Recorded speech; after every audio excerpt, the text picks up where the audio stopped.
ظالمانو قرآن تلاوت وکړي، منځونه اودسونه وکړي، اخنې بخنې خدای ته وکړي. داود شاه په روژه کې څه چل کوي؟ د سر نواله تر د خپو پورې ښځو ته ګوري، بوډۍ نه ګوري، ځوانه نه ګوري، ماشومه نه ګوري.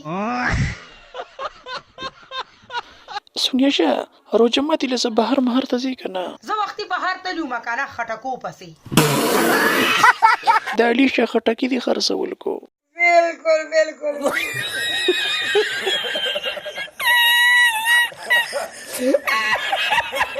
سونیا شاه په روژه کې سره د بدوي که نه؟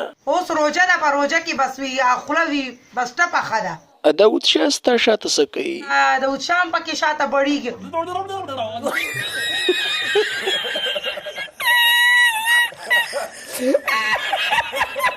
بس روژه ماته کوي ښه؟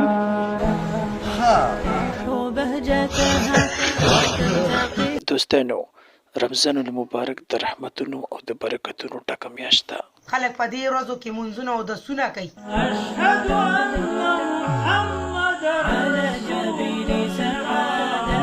هندوانو د کاسته مبارک. بس همدغه زما خبرې وي او په دې باندې عمل وکړي.